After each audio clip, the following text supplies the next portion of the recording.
বরযাত্রীরা ফিসফাস করছে। ছি ছি, এই আয়োজন! মুরগির মাংস, মাটন নেই। মাটন বিরিয়ানি করেছে বলল। বরের এক মেসোমশাই তার ভাইরা ভাইকে বলল, ওই ভাতের মধ্যেই খোঁজো, পাইলে পাইতে পারো অমূল্য রতন। কারণ সুমিত্রার পাতে বোধ হয় পড়েছে এক পিস শক্ত কাঠ। মনে মনে বলল সুমিত্রা। তাকিয়ে দেখে মেসোমশাই বললেন, সুমি, ভাত খা, বুঝেছিস? বেশি করে ভাত খা, পেট ভরে যাবে। সুমিত্রা আর ওর মামা গায়ে হলুদের তত্ত্ব নিয়ে বেরিয়েছিল সকালেই, কিন্তু অনেকটা পথ, তার উপর জ্যাম। দাদার হবু শ্বশুরবাড়িতে পৌঁছতে 12টা বাজলো ওদের। বৌদির বাবা বললেন, তোমরা বরং এইখানে দুটি ভাত খেয়ে নিও। সুমিত্রা ভেবে দেখল, এখান থেকে 12:30টায় বেরোলেও বাড়ি পৌঁছতে 2:30 বেজে যাবে। বেশি বেলা করে খাওয়ার অভ্যেস ওর নেই, তাই রাজি হয়ে গেল। কিন্তু খেতে বসেই তো চক্ষু স্থির। মাছের পিসটা যেমনি ছোট, তেমনি কাঁটায় পুরা।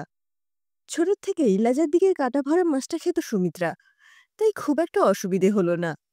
কিন্তু মনের মধ্যে একটা কাঁটা খচখচ করতে লাগলো। দাদার এই সম্বন্ধটা বাবাই ঠিক করেছিল, কাগজ দেখে। প্রথমে দেখতে অর্থাৎ পছন্দ করতে বাবাই গিয়েছিল, ফিরে এসে বাবাই গল্প করেছিল। ভদ্রলোক খুব সিম্পল, আমার দেখেই বেশ ভালো লেগেছে। মা বলল, তাহলে এবার 4জনই একসাথে যাই। মেয়ে দেখে ফেরার পর বাবা মায়ের কথোপকথন শুনেছিল সুমিত্রা। বাবা বলেছিলেন, সেদিন যে জামা কাপড়ে দেখেছিলাম তাকে, আজও সেই এক। ওদের বাড়িতে 2জন আত্মীয় উপস্থিত ছিলেন, তারাও বলছিলেন আমাকে, ভীষণ বুঝে সুঝে খরচ করেন ভদ্রলোক। বাজে খরচ তিনি মোটেও করেন না। গুনে গেথে মাছ ডিম কেনেন, রাতে হয়তো 5টা রুটি কলা দিয়েই খেয়ে নিলেন। এমনকি প্যান্টের পেছনে কাদা লেগে গেলেও ঝেড়ে ছুঁড়ে চালিয়ে দেন। কেন বলো তো? সুমিত্রার মা অবাক হয়ে বললেন, কেন? সাবান খরচ হবে, তাই। বুঝলে না?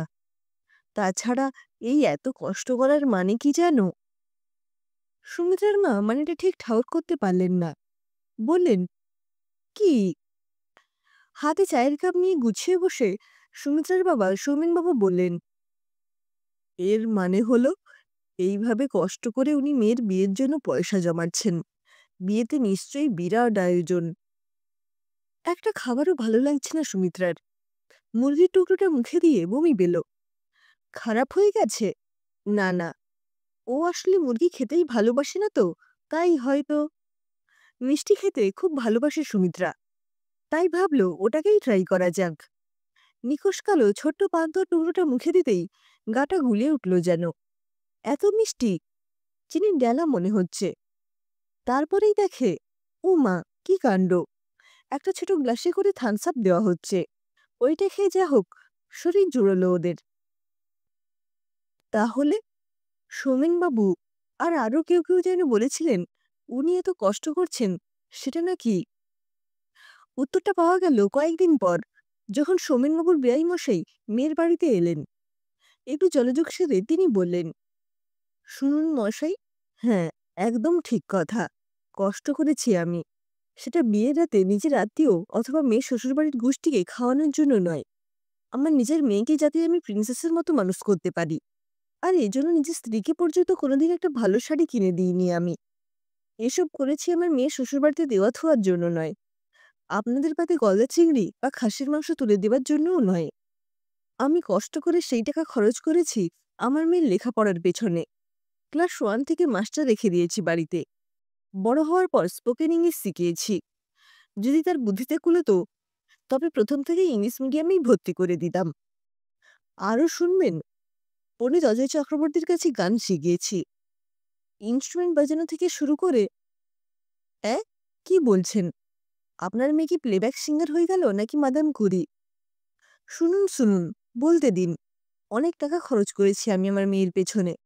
আপনি ছেলের জন্য কটা পয়সা খরচ করেছেন আমি জানি না, জানার দরকারও নেই। আমি বিপুল খরচ করেছি, সেইটে শুনুন। ছবি আঁকা, যোগব্যায়াম থেকে শুরু করে টিভির এক বড় আবৃত্তিকারের কাছ থেকেই আবৃত্তি পর্যন্ত শিখিয়েছি। কি বলছেন? সে আবৃত্তিকারও হতে পারেনি? আরে বাবা, আমি আমার বাপের কর্তব্য করেছি।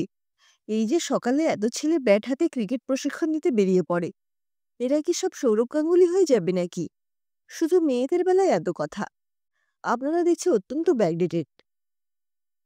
মনে মনে হাসছে সুমিত্রা। যাক, এতদিন পর বাবাকে কেউ যোগ্য জবাবটা দিল। মেয়েদের বিয়েতে নয়, তাকে মানুষ করার জন্য এই টাকাটা খরচ করা উচিত। সুমিত্রা জানে, যেমন তেমন করে একটা পাত্র জোগাড় করতে পারলেই মেয়ের বিয়েতে বিপুল খরচ করবেন তার বাবা। আর তার জন্য একটা ভালো অঙ্কের টাকাই রাখা আছে ব্যাংকে। মনে মনে বলছে সুমিত্রা, কিন্তু বাবা, এই ফান্ড গড়ে তোলার জন্য কতটুকু কষ্ট তুমি নিজে করেছ। দামি চশমা পরেছ, দামি জামা কাপড়। এই পুরো ফান্ডটা তো তুমি তোমার মেয়েকেই কষ্ট দিয়ে তৈরি করেছ। বছরে একটার বেশি জামা কিনে দাওনি। প্রাইভেট টিউটর তো দূরের কথা, পেন খাতা পর্যন্ত ছিল না। ওই 9 বছরের মেয়েটাকে শীত গ্রীষ্ম বর্ষা মাইলের পর মাইল হেঁটে স্কুলে পাঠিয়েছ। তোমার ছেলে তো রিক্সায় যেত, তাই না? হঠাৎ মনে পড়ে গেল কন্যার সংহিতার কথা। তখন মাধ্যমিকের আর 6 মাস বাকি। কেউ নিতে চাইছে না, কোনো মাস্টার। ভাগ্যিস কন্যা অঙ্কের আর ইংরেজি শিক্ষক সংহিতা ঠিক করে দিয়েছিল, নইলে যে কি হতো। কিন্তু এসব এখন অতীত। বর্তমান হলো তার বৌদি এসে গেছে। আর বৌদির বাবা সুমিত্রার বাবাকে বেশ ভালোভাবেই বুঝিয়ে দিয়েছেন সমাজে মেয়েদের অবস্থানটা ঠিক কোথায়।